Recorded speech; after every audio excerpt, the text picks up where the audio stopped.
Olá, gente! Estamos aqui com mais um Advogast. Hoje vamos falar sobre masculinidade tóxica. É algo que eu particularmente acho que é pouco abordado esse assunto e muita gente acha que o machismo atrapalha somente as mulheres. E hoje a gente vai ver que não é verdade, Raquel? É verdade, a gente tem que falar sobre esse assunto porque, no geral, a gente sempre fala o quanto os homens são tóxicos quando ele tem atitude com as mulheres. E a gente precisa se perguntar, será que as mulheres também esperam coisas dos homens que não são abusivas e eventualmente tóxicas? Por isso a gente trouxe esse maravilhoso aqui para vocês. Vanderlei estará com a gente hoje, destrinchando várias coisas, vários problemas que, na verdade, ninguém achava que era um problema, né? Vamos problematizar o que vamos... deveria estar sendo problematizado, né, Vanderlei? Se apresenta, conta quem é você e por que você está aqui. Muito bem. Oi. Eu acho que algumas pessoas já me conhecem. Eu sou Vanderlei Montagnoli, eu sou advogado, sou ator, sou ativista dos direitos de minorias e falo muito sobre masculinidade tóxica, falo muito sobre machismo, falo muito sobre racismo, sobre homofobia e todas as partes de minorias. E vocês trouxeram muito bem, às vezes a gente acaba cobrando das pessoas algumas coisas, alguns comportamentos tóxicos e padrões que a gente nem percebe que são comportamentos tóxicos e padrões, porque a gente foi criado para reverberar uma masculinidade tóxica. E uma das coisas que vocês falaram que é realmente muito interessante tem muito homem babaca que acha que o machismo só influencia na vida da mulher. É. E, na verdade, se todo mundo percebesse que o machismo é ruim para todo mundo, talvez a gente já tivesse começado a mudar. Se o homem já tivesse tomado vergonha na cara e percebido que o machismo é péssimo para ele também, talvez, pelo menos por egoísmo, a gente já teria tido alguma transformação social. E Vanderlei, eu gosto. A gente conversa bastante sobre isso, né, gente? E, na verdade, não só quando a gente aborda a masculinidade tóxica, mas quando fala de outros assuntos, e eu e o Vanderlei normalmente fala sobre isso. A questão até do relacionamento abusivo, né? Que é aquilo que o Vanderlei, ele faz um trabalho muito bacana, gente, porque é uma verdade, a gente sabe que o relacionamento abusivo é cíclico, beleza, a gente tá empoderando a mulherada, tá ensinando o que é relacionamento abusivo, ensinando a quebrar o ciclo para sair disso, mas daí o que acontece? Esse cara, ele troca, se a gente não falar com ele simplesmente troca de vítima, né? Fala um pouquinho pra gente sobre isso. Pois muito bem, esse é um papo que eu também falo muito. A gente, da militância, a gente, ativista, eu acho que a maioria da parte da militância e do ativismo foca muito na vítima, e não que não tenha que focar, pelo contrário, a vítima tem que ter uma atenção, mas a gente esquece que a gente tem que focar no foco do problema. O foco do problema não é a vítima, é o agressor. Seja a vítima que repete padrões agressivos, seja o agressor mesmo, que é o agressor base. Então, de nada adianta a gente formar as mulheres para entender o que é um relacionamento abusivo se a gente não forma os homens para entender que eles são abusivos. Não vai mudar. É isso, ele vai trocar de vítima, vai de uma vítima para outra. E muitas vezes, esse problema é estrutural. Ah, mas vocês estão começando a falar a palavra difícil. Estrutural é tudo que vem de uma estrutura. Vocês já ouviram falar da palavra desconstrução, e a gente desconstrói alguma coisa que é construída. Ninguém nasce machista, ninguém nasce racista, ninguém nasce homofóbico. A gente é criado para odiar. A gente não é criado para amar, a gente não é criado para ser coleguinha na nossa sociedade atual. A gente é criado, na verdade, para ter violência e para ser um melhor do que o outro. Se eu ajudar vocês... Competição, rivalidade, né? Por que, Vanderlei, você entende que é assim? Porque é uma construção social que privilegia uma parte pequena da sociedade e ninguém quer mudar isso nesse momento.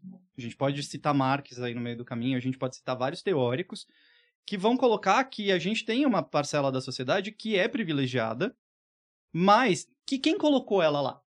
Quem foi que deixa e fala que o homem hétero, cis, branco, classe média é a maioria? Porque quando a gente fala em minoria, as pessoas têm uma leve impressão errada que a gente está falando de número. É verdade. Essa maioria-minoria, na verdade, essa minoria é maioria matematicamente falando, né? Então, explicando isso, o termo minoria não tem a ver nada com número. A gente é a maioria em número. a gente é minoria em acesso a direitos básicos sociais. Então é muito mais difícil para uma pessoa LGBTQIA+, acessar coisas básicas, como, por exemplo, o casamento entre pessoas LGBTQIA+, começou a acontecer há pouquíssimo tempo.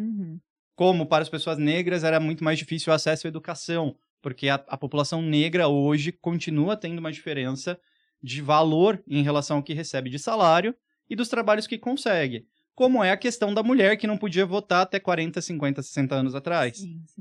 E aí, até 40, 50, 60 anos atrás, a mulher precisava de autorização para trabalhar, para viajar. Ela não tinha nenhum CPF.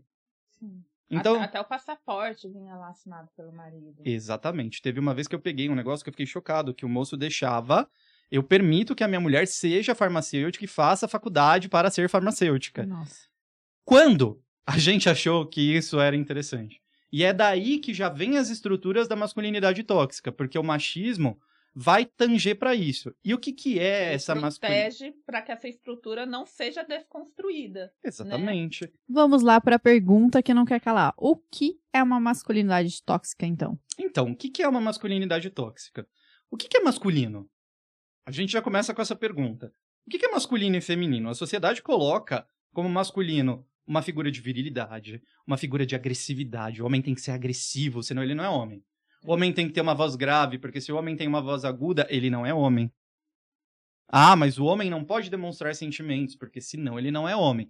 Isso tudo vai para a figura da mulher, como negativo. Então, quando a gente vai xingar um colega na escola, em 1900 lá vai bolinha, e isso acontece até hoje, fala assim, mas deixa de ser menininha. Por que o ser menininha é negativo? E a gente coloca esse negativo aqui no feminino, porque ser sensível é uma coisa de mulher, porque ser emocional é uma coisa de mulher, porque ser carinhoso é uma coisa de mulher, e porque, por exemplo, uma frase que as mulheres repetem muito, isso tá errado, porque ferra as próprias mulheres ninguém ama igual a mãe. Verdade. É masculinidade tóxica, é machismo. Porque tá colocando em cima da mãe toda a responsabilidade de afeto e amor por uma criança. Ah, mas ninguém faz igual a mãe. Faz sim. Na verdade, você tá tirando a responsabilidade do homem de fazer a mesma coisa que você tem que fazer. A masculinidade tóxica, ela afeta em todos os âmbitos. Inclusive, então, nessa ausência paterna, que a gente tem aí milhões de... Então, isso já é algo que vai reforçando, né? A masculinidade tóxica vai reforçando todas essas estruturas que a gente tanto reclama, né? Que é algo que, às vezes, as próprias mulheres repetem. Sim. Já tive dando palestra uma mulher que falou que ela era a favor... Eu sou machista. Eu gosto de ser machista, porque eu sei que, como mãe, ninguém vai cuidar melhor dos meus filhos do que eu, a salvadora da pátria. A única mulher maravilhosa que vai cuidar dessas crianças. Tá, seu marido, ele faz o almoço dos seus filhos? Seu marido sabe o nome dos professores dos seus filhos? Seu marido sabe qual é a alergia alimentar dos seus filhos? Não? Que pena. Então, um dia que você divorciar, e eu não tô dizendo que você vai divorciar, mas eu trabalho com isso tem muito tempo. Então acontece, viu? A maioria dos relacionamentos acaba, não continua eternamente. Isso é Disney. Vamos lembrar que isso é Disney. E aí, o que vai acontecer? Ele vai acabar pegando a cada 15 dias, você vai ficar sobrecarregada, porque você vai ter que trabalhar, você vai ter que estudar, você vai ter que namorar e ainda assim cuidar de todos os seus filhos, enquanto ele só pega a cada 15 dias. E é o pai recreativo bonitão. E vai ser ótimo, porque ele vai colocar no Instagram dele que ele é foda, que ele é incrível. A gente tá com um caso agora que passou pra gente de um cara que posta no Facebook, fala que ele é fantástico, e aí pra pressionar a mulher em relação à não separação, ele tá dizendo que ele vai parar de dar o lazer pro filho dele, porque já que ela tá cobrando pensão, ele não vai ter dinheiro pra isso. E aí, no Instagram, no Facebook, a primeira coisa é fulano, pai, orgulhoso de não sei quem. Já me dá preguiça. Ok, eu sou consensualista, eu não posso matar. Mas matar ainda é crime, gente, não pode. Segura aí o amiguinho. Quando a gente fala muito dessa masculinidade tóxica, eu quero voltar pra base. Pra questão, por exemplo, de você, homem que tá assistindo, ter que ser uma máquina sexual. Homem não pode broxar. Hoje, a maior taxa de suicídio no Brasil é entre homens, porque a gente não pode falar sobre sentimentos. Se a gente fala dos nossos sentimentos, a gente é boiola. Se a gente fala dos nossos sentimentos, a gente é menininha. Mas e aí? O que isso tem a ver? E desde quando ser boiola é uma coisa ruim? Afinal de contas, eu sou gay. Já tive preconceito por ser gay e ator dentro de emissora de televisão, falando, olha, é melhor você não assumir que você é gay, porque, né, você vai perder trabalho. A gente tem que vender você como o hétero pegador. Masculinidade tóxica. Não tem porquê eu, como ator, ter que fingir alguma coisa na minha vida pessoal, sendo que o meu trabalho é criar um personagem. Não é mesmo? E aí, essa questão do sexo é muito interessante, porque parte do estupro que a gente tem hoje vem de uma cultura machista, vem de uma cultura da masculinidade tóxica. E, gente, homens, ouçam, tô falando de homem para homem. Quando eu tô falando de machismo, eu tô falando de uma coisa que também afeta vocês. Vocês não têm que ter vontade de transar de segunda a sexta, das 8 às 17, como se fosse um trabalho que você bate ponto. É normal você ficar 2 semanas sem vontade de transar e tá tudo bem. Mas você, na sua cabeça, começa, não, pelo amor de Deus, tô perdendo minha virilidade. Isso não é consciente. A minha mina vai me largar porque eu não tô dando assistência pra ela. Às vezes a mina não tá nem aí. Às vezes a mina também... Não, e eu acho que essa questão do broxar, eu acho que entra até... olha como acaba sendo estruturalmente, até a mulher começa a ter um peso nisso. Porque eu já vi várias mulheres falarem, nossa, ele broxou comigo, acho que ele não me deseja mais. E aí começa a gerar, tipo, ou seja, aquilo vai gerar uma cisão nesse casal por causa de um problema que às vezes o cara, sei lá, ele... Naquele dia ele brigou no serviço, enfim. E que não tem o quê? Não tem diálogo. Não tem diálogo. Porque a gente não conversa sobre essas questões. A gente começa a achar e preencher as lacunas, né? O maior problema social de hoje é a falta de diálogo dentro dos relacionamentos. Tirando a questão da falta da individualidade que eu tava falando com a Raquel antes da gente começar a bater papo. Às vezes, quando você entra numa relação, as pessoas acham que vocês viram um só. E tem gente que adora essa falácia de que eu comecei a namorar a Raquel, eu e a Raquel agora somos Vanderkel. Não, Ai, que preguiça. Ou a gente cria o perfil de casal. No Instagram. Gente, tem uma coisa que eu tenho ranço, é perfil de casal. Primeiro. Aí você quer falar uma coisa com a mulher, às vezes, tipo, sei lá, alguma Mandar coisa uma mensagem, íntima. não Aí tem você fala, como. o marido dela vai ver, eu não posso falar isso. Exatamente. Você, quando entra num relacionamento, não perde a individualidade. E isso faz com que os relacionamentos acabem, porque uma hora ou outra você cansa. Mas, se não fosse só isso, voltando à pauta da masculinidade tóxica, muitos homens não conseguem nem assumir que broxam. Eu tô com um caso que aconteceu de uma pessoa, X, que começou a espalhar que ele tinha transado com uma mulher para os amigos, sendo que ele ainda é virgem. Nossa. Para que ele não se sentisse excluído dos amigos, porque os amigos não são mais virgens. Ou dizem que não são, né? Porque essa necessidade do homem de falar que ele é comedor, que ele pega todo mundo. E se o homem não é assim, os próprios homens rechaçam esse homem. Ah, mas você não vai pro futebol, você é viadinho. Quem disse que futebol é coisa de homem? Quem disse que rosa é cor de menina? Eu acho que nesse sentido, essa masculinidade tóxica, não sei se a gente vai nesse ponto, tá? Até gostaria que você falasse sobre isso. O homem, muitas vezes, ele tem um problema no relacionamento e ao invés dele procurar uma ajuda especializada, um médico ou um psicólogo, ele vai pro bar, porque o homem não pode sofrer ou mariquinha de falar de sentimento. Ele precisa ir lá pro bar, encher a cara e o tratamento dele geralmente é ir no bar, não falar do problema com os amigos, porque se ele falar do problema com os amigos, ele vai ser mariquinha, então ele vai ficar quieto. E aquele homem, ele vai começar a ter outros vícios, porque ele precisa buscar uma fuga do sentimento. Ele não pode falar do sentimento. Você acha que ainda o acesso aos homens, ao psicólogo, à medicina, ainda tem um pouco de masculinidade tóxica? Eu vou ficar em silêncio por 2 segundos, porque tem muita coisa no que você me traz que a gente vai ter que dividir. Então, o primeiro ponto que você traz é do homem que tá com problema de relacionamento ou tá com problema psicológico, tá com depressão, ansiedade, e aí tem um monte de filho da puta, vou falar bem assim mesmo aqui, tá tudo bem, a gente pode falar palavrão. Tem um monte de filho da puta ainda hoje, não vou nem colocar o pi aqui, o Instagram vai censurar, mas tá tudo certo, que fala que doença psicológica é mimimi. Preguiça. Eu peguei uma carona esses dias que eu tava dando carona pra uma pessoa, e essa pessoa falou, na minha época, não tinha como ter essas questões de depressão, porque a minha mãe tinha 9 filhos, ela não tinha tempo. A sua mãe sofria depressão. A sua mãe, com certeza, passava por coisas que ela não falava. O problema é que hoje, vocês acham que tem um estouro disso? Não, a gente fala sobre isso. É a mesma questão do ponto de, a sociedade tá muito mimizenta porque a gente não pode mais ser racista, machista e homofóbico. Na verdade, nunca pôde, você é que era otário. E aí... Não, na verdade, as vítimas que eram silenciadas, ou seja, ninguém tava feliz. Imagina, você era machista, você acha que a mulher adorava levar um socão na cara e não poder reclamar. Na verdade, até podia. Mesmo que, legalmente, a gente até podia por conta da agressão, mas socialmente, era o normal. Em briga de marido e mulher, ninguém mete a colher. Mas voltando à questão do bar, se o cara tá com um problema com isso e ele vai lá sentar com os amigos, como os outros homens também não falam sobre isso, o conselho vai ser um conselho de merda. Sim. Não vai ser um conselho bom, vai ser assim, tá com problema com a mina, tá broxando, a culpa é da mina. Ah. Vai lá, arranja outra pra ver se você brocha com ela. Aí o cara não vai conversar com a mina. Na verdade, porque assim, se vocês quiserem pegar outras pessoas, tudo bem. Mas ele pode ir lá conversar e falar, oi, tudo bom? Eu não sei se eu tô me sentindo bem, eu gostaria de ver se ficando com outra pessoa tá ok. Ou não. Ou eu gostaria de um tempo pra gente poder pensar. Não, o certo vai ser chegar lá... Ela deve estar insegura, tipo, meu Deus, o cara começou a broxar comigo. Aí ela já vai começar, então eu que tô feia, eu que tô isso, eu que tô aquilo. Aí já tá ela com um problema, ele com problema, eles não falam sobre isso. E aí ele trai. Ele trai. Aí vai ter mais um problema. Se ela descobrir. Porque os meninos vão falar que se ele trair e não falar nada, tá tudo certo. Mas ele vai mudar de comportamento. Porque quem trai muda de comportamento. Ele trai e brocha com a outra. Também pode acontecer. Aí, ó a cabeça desse cara. Ele vai começar a querer... A culpa é das mulheres.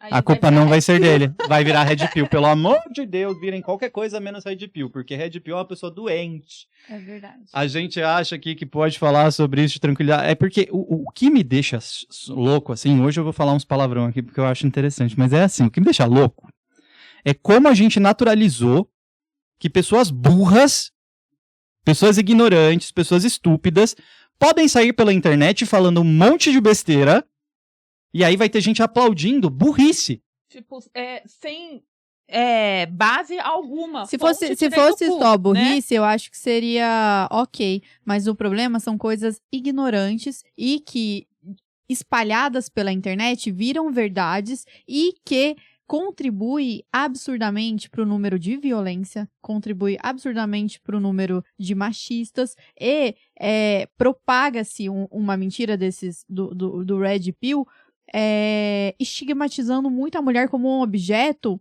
e aquilo já tomou uma proporção muito grande. Não é que isso vira uma verdade. É porque tem pessoas que ainda não foram desconstruídas e que pensam isso já.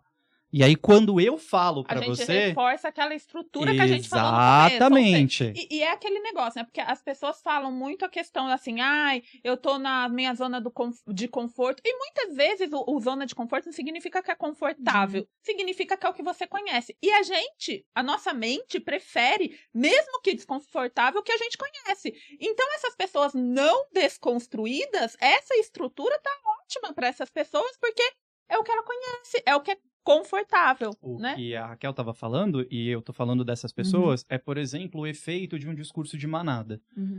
A gente teve um presidente terrível nos últimos 4 anos, que falava que matar viado era ok, que a mulher tinha mesmo que apanhar em casa.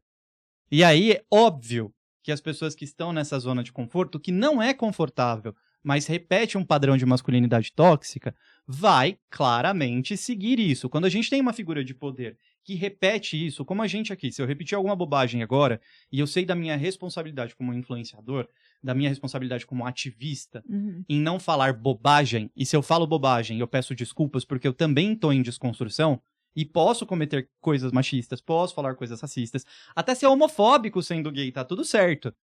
Agora, um grande problema é a gente acreditar que, de repente, isso virou verdade. Não virou verdade. Isso ainda está aqui na base.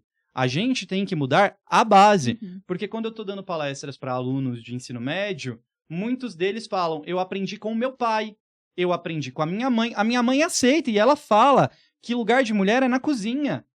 E aí, quando eu vou lavar uma louça, a masculinidade tóxica, o menino fala que vai lavar a louça, eu tive esse depoimento, vou lavar a louça, a mãe chega e fala, não, filho, você não vai tocar na louça porque é coisa de mulher, você vai ficar com os homens assistindo futebol. A minha irmã, ela foi estereotipada durante muito tempo por coisas masculinas, a minha irmã adora Fórmula 1, a minha irmã adora futebol, e todo mundo ia falar que a minha irmã era sapatão. porque ela gosta de coisas especificamente masculinas. Agora, meu marido, que é gay, quando ele fala que ele ama futebol e que ele gosta de futebol, as pessoas falam, peraí, mas você não é gay? E isso é masculinidade tóxica. É criar em algum momento um padrão de que, por exemplo, eu, como homem, não posso gostar de vôlei. Porque vôlei é esporte de menina. Mas e a seleção brasileira de vôlei? Masculina? Uhum. É tudo viado lá dentro? Uhum. Coisas da masculinidade tóxica. Cursos superiores que são de mulheres, cursos superiores que são de homens. Engenharia. Eu sofri esse preconceito na faculdade de computação. Ah, claro. Quando eu entrei na sala, tinham 2 mulheres e 48 homens. Na primeira semana de aula, o professor virou e falou assim pra mim, você não tem muito perfil de computação, você devia estar fazendo história, Ética. assistente social. Aí eu peguei até, me levantei e falei assim, e você não devia estar dando aula numa escola federal também. Eu vou sair da sala e eu vou te denunciar. Eu denunciei aquele professor. E ele foi levado para a reitoria e ele foi afastado do cargo nesse dia. A gente recebeu uma denúncia dentro de um dos meus trabalhos de que teve uma fala assim, eu vou transformar todos vocês em homens porque quem tem frescura é menininha e viadinho. E isso é mais comum do que a gente pensa. E dentro do ambiente acadêmico em si, que a gente está falando das universidades, eu acho importante a gente trazer essa idiotice de que, por exemplo, em engenharia civil, a mulher tem que fazer arquitetura, porque é mais feminino do que engenharia civil. E enfermagem, um homem fazendo enfermagem é viado. Ah, cabeleireiro hétero, não existe. Você acredita que o meu filho perguntou esses dias? Mamãe, você acha que tem algum hétero que é cabeleireiro? E aí a minha filha virou e falou, não, mas aí ele é barbeiro. Ou seja, então não poderia ser cabeleireiro? Eu fico pensando tudo isso porque a gente fica assistindo muitos vídeos na internet e existe aí uma popularização de energia feminina e masculina. Não, esse daí eu eu até ia te perguntar sobre isso, assim, você acha que o homem, é normal ele ter uma energia feminina ou esse negócio de energia é balela, assim, é alguma coisa que a mídia inventou pra vender? Energia em si não é balela. Todos nós temos uma energia. Agora a gente volta para essa dualidade que as pessoas colocam do masculino e feminino. O que é uma energia masculina? É violência? A violência é agressividade? masculina? Exatamente. Ou, o que é energia feminina? É uma doçura? É uma fragilidade? É uma passividade? Uma masculinidade tóxica que acontece dentro dos gays com essa questão da energia. Quem é ativo e quem é passivo. Para quem não sabe, ativo é a pessoa que faz o papel de penetração e quem é passivo recebe a penetração. Perfeito, ok. Isso deixa algum deles de ser homem? Não. Mas as pessoas chegam e perguntam assim, completamente. Quem é o homem e a mulher da relação? Ah, tá. Ele que dá, então ele é a mulher da relação? Não, ele continua sendo homem. E a mesma coisa num relacionamento lésbico. E aí a gente entra dentro de um relacionamento hétero em que, por exemplo, eles são goínes, que eles não gostam de penetração. O cara deixou de ser hétero e a mulher deixou de ser hétero. Alguém deixou de ser mulher e homem ali naquele ponto. Então, a energia, quando você pergunta isso, primeiro, eu acho que tem uma necessidade de manter um padrão idiota, estúpido, de ser masculino e ser feminino. As pessoas que são gender fluid, por exemplo, ou que não se identificam com nenhum dos dois gêneros, qual é a energia dessas pessoas? Nenhuma? Ela é uma energia neutra? Não, porque a gente caracteriza algumas coisas. Por exemplo, vocês duas estão de batom aqui. Se eu passar batom, o que acontece? Vão dizer que você é uma menininha também. Vai causar um estranhamento na rua. Vai. Se eu pintar as minhas unhas, vai causar um estranhamento na unha. Na unha não, na rua. Eu tô ficando doido já. A pergunta é, quem falou que esmalte é uma coisa feminina? Alguém já parou pra pensar? Quem falou que batom era uma coisa feminina? Se tem culturas em que os homens se pintam, se maqueiam, que usam saia. Aliás, gente, saia é super confortável. Sabe o que eu acho pior? A mãe que, quando a criança, criança, tá cuidando de uma boneca, fala assim, não fica com essa boneca, isso é coisa de mulher. Será que esse menininho não pode ser pai no futuro? E aí Por que depois que fala? A gente tem todos esses homens que nem registrar o filho, ou então que nem trocam uma fralda. Aí eu pergunto pra você, você me responde. Por que a mãe fala que é coisa de menino? Porque ela também ouviu isso? Também. E porque, de novo, a gente volta à masculinidade tóxica, ao machismo, de que quem é responsável pelo filho é a mãe, não tem pai. não tem pai. Vanderlei, eu não consigo entender por que a mulher ainda se coloca nesse papel de responsável do lar, sendo que toda mulher já tá exausta de ser guerreira. Por que ainda a sociedade não quebra esse paradigma de que a mulher não quer ser guerreira, ela só quer ter um parceiro de vida? Porque quando ela sai desse padrão, ela morre. Não entendi. Explane melhor. Não? Quantos feminicídios a gente tem hoje por dia, você sabe? A cada 6 minutos, uma mulher morta. Não, a cada 6 minutos uma mulher é estuprada. A cada um dia, 13 mulheres são mortas por feminicídio. 6 minutos uma mulher é estuprada. Quando a mulher quer quebrar esse padrão, se ela não tem uma rede de apoio e ela tá dentro de um relacionamento que é abusivo ou um relacionamento machista, eu vou te dizer que tem muito homem que mata a mulher não porque ele é um assassino, mas porque ele tem masculinidade tóxica. Porque a partir do momento que ela quebra a figura de ser mulher pra ele, daquilo que falaram pra ele que é ser mulher, ele tem o direito de puni-la. Ainda que ilegal. O caso da Maria da Penha é clássico. A Maria da Penha ficou paraplégica. A maioria das pessoas nem sabe a história da Maria da Penha. Uhum. Mas as mulheres estão cansadas disso e elas não têm um apoio social pra saírem desse ciclo de violência. Uhum. Tá? Então, quando eu falo pra você que ela morre quando ela tenta sair disso, os 13 feminicídios que acontecem por dia, e na verdade já devem estar mais, porque esses são dados do ano passado, acontecem porque ela quebra o padrão machista. Sem ter uma estrutura Pra fazer isso. E não é que não tem que quebrar, na verdade tem. Uhum. Quem tá errado, na verdade, é a estrutura. Quem tá errado é o homem. Mas aí as mulheres têm medo. Elas estão exaustas, elas têm medo de apanhar, elas têm medo de ficar sem dinheiro, porque a gente ainda tem violência patrimonial. Muita. As pessoas têm um problema com a Maria da Penha que eles param na agressão física. A Stephanie sabe muito bem disso. E a gente tem que explicar para várias clientes que a violência vai para patrimonial, que a violência vai para psicológica, que às vezes é pior do que a física. A pessoa tá lá torturando você tem 3 anos e você não entende que aquilo é violência. Ah, é normal, ele é homem, ele pode fazer isso. Então, a mulher guerreira só tá tentando sobreviver. basicamente, na verdade, toda mulher é guerreira hoje nessa sociedade que a gente vive. Por existir. Você sabe que eu tava na Europa e comparando aqui com os latinos, eu percebo assim que estruturalmente a gente é muito diferente. Os homens europeus, eles permitem mais que as mulheres sejam iguais a eles e não existe tanta posse em relação a outra pessoa, embora obviamente exista crime contra a mulher lá. Mas é muito menor o número fora do que aqui, que a gente é latino e a gente trata as pessoas muito como propriedade ainda. Você acredita que é uma cultura talvez, ainda... então, quanto mais evoluída então, tipo, um país de primeiro mundo, a probabilidade desse machismo já tá mais desconstruído, é maior. Eu vou colocar a Raquel numa saia justa. Manda. Você percebeu que você acabou de falar um termo machista enquanto você estava falando comigo? Qual o termo? Que na Europa os homens permitem que as mulheres tenham um pé de igualdade um pouco melhor? É verdade. E, na verdade, os homens não têm que permitir porra nenhuma. É verdade. Talvez lá, estruturalmente, socialmente, as mulheres já tenham feito uma união, uma sororidade que vocês têm aqui, mas ainda é difícil, para que elas batalhassem por esses direitos, e a partir daí, não é que os homens permitem, é que eles não são loucos. Eles não têm nem opção. E sim, tem uma questão cultural. Vamos ir para a religião, por exemplo. Nós latinos temos uma cultura religiosa muito afincada. E as religiões foram deturpadas, porque as religiões colocam o homem como uma posição central, escrito há 1.390 anos atrás, tá? E fala que vocês não podem fazer A, B e C, e que podem cortar sua língua, podem cortar sua mão. E tem gente que acredita nisso. E tem gente que acredita cegamente nisso. E aí a igreja vai continuar falando isso.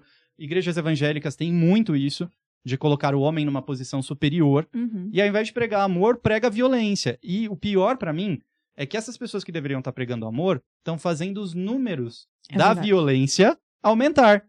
Porque se você, minha mulher, me trai, porque eu não tô dando o que você precisa emocionalmente, eu vou matar você. A diferença é, você pode me matar? Pode. O percentual de chances de uma mulher matar um homem é muito menor do que de um homem matar uma mulher, porque a mulher é posse do homem. Quando você casa comigo pela masculinidade tóxica, você é minha. Você vai ter que obedecer a mim e fazer tudo o que eu quero. Então, quando você fala da mulher guerreira, e você fala, inclusive, da nossa comunidade mais latina, eu repito pra você, tanto eu, gay, quanto você, mulher, a gente já é guerreiro e nós já estamos fazendo uma resistência por existir de maneira livre. Sim, Um homem não vai poder chegar pra você e falar que você não pode usar determinada roupa. Hoje não pode. Eu acho que no passado eu falava com mais facilidade, porque eu não era desconstruída. Eu ficava assim, pra eu ter um relacionamento, eu tenho que usar as roupas que ele quer e eu prefiro evitar briga. Começa, às vezes, até a questão, tipo, tá, roupa de mulher casada e de mulher solteira. Nossa. O estigma de a divorciada e a casada. Essa mulher não é pra casar. Não, vocês já repararam? Você quer saber se a mulher tá casada ou divorciada? Olha o salto dela. Então, tem todo...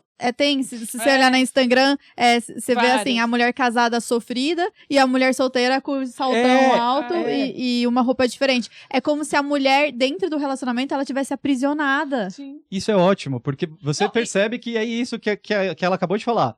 No próprio Instagram, numa brincadeira entre a diferença entre a mulher casada e a mulher solteira. Divorciada. A mulher divorciada tá feliz. E a mulher casada, que deveria estar feliz no relacionamento, está sofrendo por um outro problema. E aí volto pra religião, que é base, e a gente acredita nisso pela monogamia. O amor tem que ser sofrido. Se o amor não for sofrido, não é amor. Se não tiver ciúme, se não tiver posse, se não tiver briga... Você vê que até as músicas que todo amor só é bem grande se for triste. Existe um estigma de que o amor é triste nas músicas, nas letras, nessa paixão que tem que ser sofrida, né? Até na sofrência, né? E coisa da Disney, ou seja, a gente cresce vendo, tem que ser o príncipe, porque olha como é um contrassenso.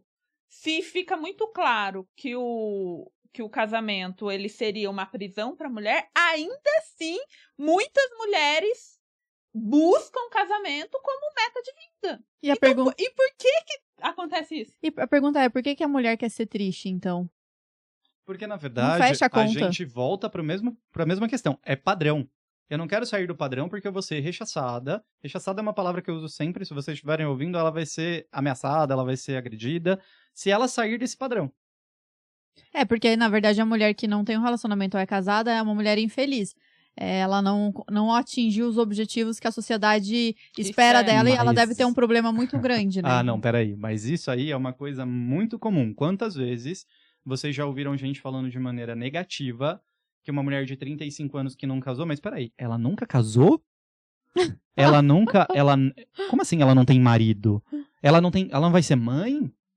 Porque de onde vem essa obrigação? Ela não pode ser feliz se ela não for mãe. E a sociedade agora coloca uma obrigação da mulher aos 35 que não tem filhos, que nem eu.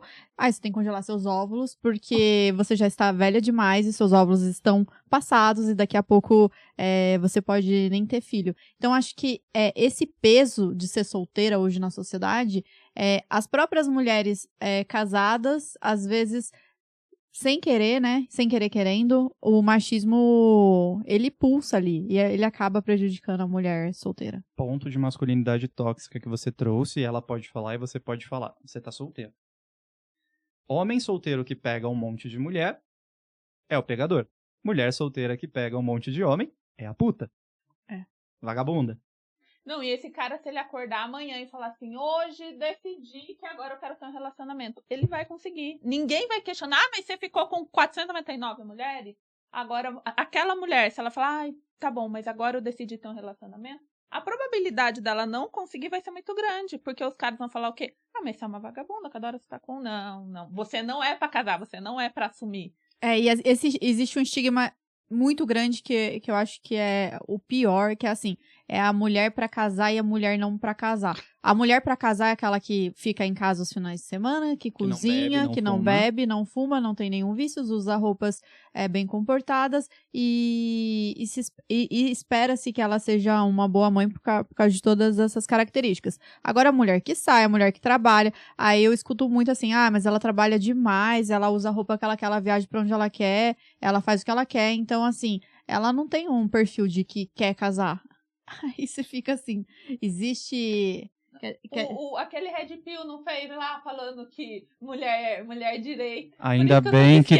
mulher direita não não viaja, gente, olha o grau da loucura. Ou seja, o cara, ele tá doído porque ele não tem dinheiro pra viajar, ainda inventa uma teoria louca, né? A mulher que viaja, ela não é pra casar, porque, assim, uma mulher que é pra casar ficaria em casa e não usaria o dinheiro com uma viagem pra Europa. Ela estaria em casa assistindo um vídeo de o que é viajar pela Europa. Viu? Corta aqui. Olha, manda pra mim aqui. Manda bem pra minha fuça. Stephanie, repete. A coisa do viajar. O do Red. Então, repete. Mulher que é direita, mulher pra casar, não viaja. Era assim que tava a minha cara, tá? Enquanto ela tava falando. Porque elas estão querendo me podar, elas estão fazendo o Woman Interrupting aqui. Brincadeira, viu, gente? O Woman Interrupting não existe. Mas, voltando a isso, essa questão do Red Pill, pra mim, é a maior masculinidade tóxica que existe. E essas pessoas provavelmente devem ter problema com a própria sexualidade.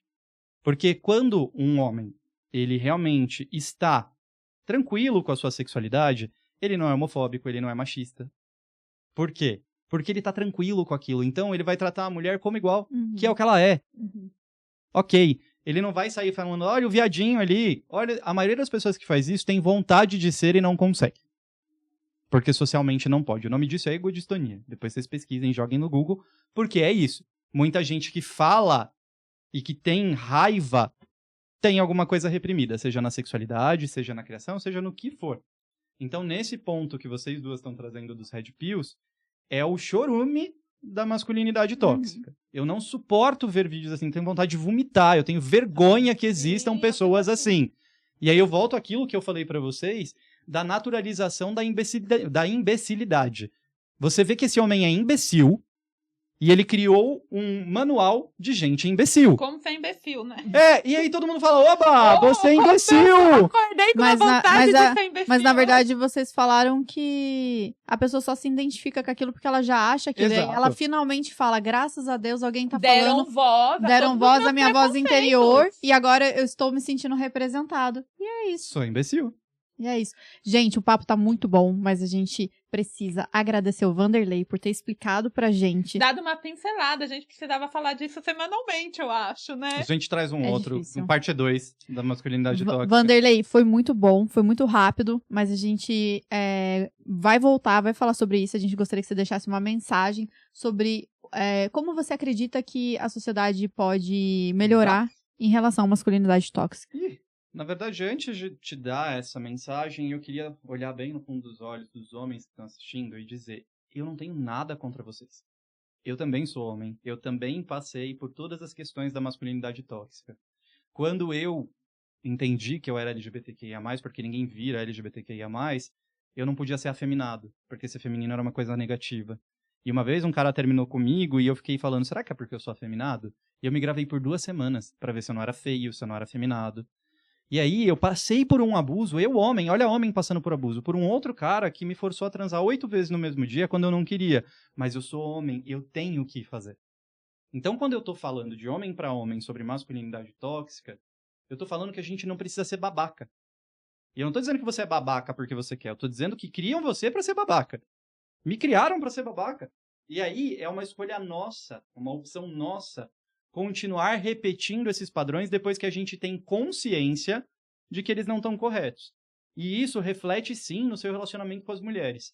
Você só vai ter um relacionamento decente com a sua parceira se você, todos os dias, estiver desconstruindo. Se ela virar e falar pra você alguma coisa que ela sente que foi machista, e você dialogar com ela mesmo que você discorde.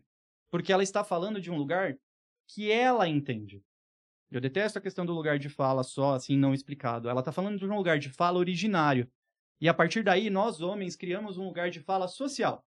Eu vou falar sobre machismo, eu vou falar sobre masculinidade tóxica com outros homens. Mesmo que isso custe as minhas amizades. Mesmo que isso custe qualquer coisa. Porque nós precisamos reduzir o número de feminicídios. A gente precisa reduzir o número de estupros. Que é a cada 6 minutos. Durante essa gravação que teve 40 minutos, façam aí o cálculo. Quantas mulheres já foram estupradas? Às vezes dentro do próprio casamento. Vamos lembrar que mulher que tá dormindo e não quer transar e você transa com ela é estupro. Ou a mulher que tá bêbada é estupro. Então, pra gente mudar, a gente primeiro precisa entender que não tem que ter vergonha nenhuma de desconstruir. De errar, ser corrigido e falar, putz, é isso mesmo. Não vem com negócio de mimimi, não vem com negócio... Não, a gente tava errado até aqui. É só estudar a história. E estudar a história não é coisa de esquerda, é coisa de gente que vai entender os erros do passado para não repetir no futuro. E era uma matéria que eu detestava, e eu entendi que eu precisava estudar. Porque, nossa, olha o quanto a gente vem entendendo que mulheres não tinham liberdade e não tinham espaço. E eu falo como homem LGBTQIA+, e como homem no geral, o quanto a masculinidade tóxica é péssima. Para terminar, eu queria falar de um experimento social que eu faço em todas as minhas palestras. Todas. Eu sempre peço para 2 meninas irem para frente de onde eu estou e sentarem numa cadeira. Uma delas senta na cadeira e a outra senta no colo. Não existe nenhuma resistência quando eu peço isso para as meninas. Porque as meninas estão acostumadas com afeto. E elas entendem que sentar no colo de outras meninas não vão transformar ela em lésbica ou qualquer outra coisa da sexualidade. Depois eu peço para elas pegarem uma na mão da outra e é tudo natural, é tudo normal. Peço para elas beijarem o rosto uma da outra, é tudo normal. Quando eu peço para os meninos fazerem isso, primeiro que todos eles riem descontroladamente, nervosos com essa situação. Homens não estão acostumados a fazer isso, mas, gente, isso não mexe com a sexualidade de vocês. Não é porque vocês encostaram em mim que vocês vão virar gay. Tem nada a ver. Na verdade, você pode sentar no meu colo e tá tudo certo. A gente pode ir ao banheiro junto, igual as mulheres vão. Mas se 2 homens entram num banheiro de mãos dadas, foram se pegar. Com certeza, é isso que a sociedade vai falar. Mesmo que eles sejam héteros. Um pai e um filho foram assassinados no estádio de futebol porque eles se abraçaram e a masculinidade tóxica fez com que os outros torcedores achassem que eles eram um casal. Não pode ter relação entre pai e filho. Então, pra gente melhorar, a gente precisa de conhecimento, sim, mas a gente não pode ficar só no mundo do conhecimento. A gente tem que praticar aquilo que a gente aprendeu. E isso significa, eu vou falar com meu amigo machista sobre isso, eu vou falar com meu parça que ele pode abrir o coração dele comigo. E não, eu não vou falar pra ele trair no relacionamento só por XYZ. Se ele precisar de um psicólogo, eu vou falar, vai pro psicólogo. Então, é isso. Pra mudar, a gente tem que praticar a mudança. E eu acho que é isso que fica aqui. Você, doutora Stephanie, deixe uma mensagem pra todo mundo que está nos assistindo sobre a desconstrução da masculinidade tóxica. Bom, gente, eu vou falar como mãe, né? E eu vou aí chamar vocês. Eu não gosto de fazer essa fala, mas eu acho que beijo pra Sofia. Outro. Ela vai amar. Coisa linda do meu viver. Ela chorou, inclusive, porque ela não ia vir te ver. Viu? Só bota aqui de novo que esse vai ser pra ela. Posso fazer uma declaração pra sua Pode. filha? Eu sei que a gente já estourou de tempo, mas, Sofia, você é o futuro que a gente espera. Amém. Então, continue fazendo as coisas que você faz. Não tenha medo. Assim, eu que sou seu fã, tá? Agora volta pra mãe dela, tá tudo bem. E aí eu vou falar com as mães. Eu não gosto muito dessa fala, porque parece que eu tô puxando mais uma responsabilidade, responsabilizando as mães por mais uma coisa. Mas, gente, é importante. A gente vai desconstruir aos poucos. Então, não vai ser para nossa geração, provavelmente nem para dos meus filhos e nem para dos meus netos. Mas o nosso papel como mãe hoje é criar os meninos como as meninas são criadas, com afeto, podendo chorar, lavando louça, entendendo de paternidade, entendendo que eles têm que escolher ser pai, e se eles escolherem, eles vão assumir. É isso, eu acho que o nosso papel, o meu recado é mães, entendam a missão que vocês têm e a diferença que vocês podem fazer criando meninos bem. Porque a gente está com tanta preocupação em criar mulheres fortes e tá dando certo, porque a gente vê que tá vindo. Só que esses homens, eles não estão preparados para as mulheres fortes. E aí, o que tá acontecendo? Esses homens estão matando as nossas meninas fortes. Então, vamos criar os 2 fortes, os 2 com afeto, os 2 com muito amor e podendo falar sobre isso. Seria esse meu recado. E você, doutora Raquel, quero saber de você. O que você acha aí que é possível fazer em relação à masculinidade tóxica? Eu ia fazer uma piada, que ela acha que tem que ir embora pra Europa. Então, depois de tudo isso, eu descobri que eu tenho que morar na Europa, tô brincando. Fica! Então, essa conversa, e eu tenho pensado muito nisso porque é o que eu enfrento nos meus processos. A meta que eu acho que a gente precisa alcançar é as mulheres saírem um pouco dessa figura de mulher guerreira. Me incomoda muito ainda a mulher, ela tá no papel de que ela tem que dar conta de tudo, ela precisa ser forte, ela precisa educar os filhos, ela precisa maternar, ela precisa trabalhar e ela precisa fazer isso com louvor, ela não pode chorar. A mulher, depois que se torna mãe, ela cria, assim, um papel muito pesado para ela. E vai um pouco de encontro, eu acho, com essa masculinidade tóxica, que seria assim, ela não pede ajuda. E eu acho, assim, que nessa desconstrução, caberia à mulher falar assim, meu amor, seguinte, a gente teve o filho, não é só responsabilidade minha, é sua. Você pode dar banho nelas hoje, que eu vou fazer tal coisa.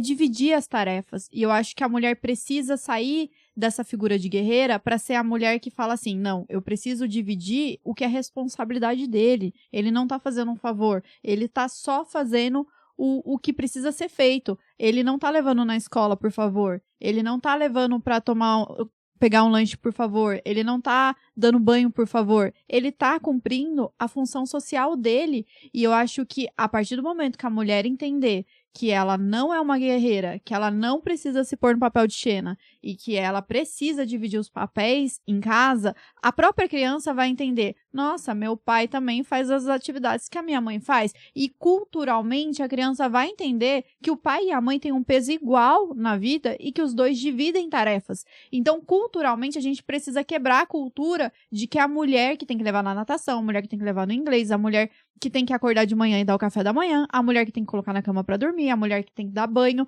Você entende que estruturalmente tudo é a mulher que tem que fazer e essa mulher está cansada? Então, eu acho que para os próximos anos e o meu papel nessa desconstrução é falar assim, divida tarefas, aprenda a delegar. Delegar, eu trabalho hoje também sozinha no escritório, é difícil. Às vezes você tem medo da pessoa não dar conta e, na verdade, você acaba sendo uma pessoa muito controladora, porque todo mundo dá conta, todo mundo sabe fazer uma petição, todo mundo consegue atender. Então, a gente precisa aprender que delegar é saudável. E essa mulher, culturalmente, vai estar educando da forma mais empática, que é dando exemplo. Eu acho que é isso.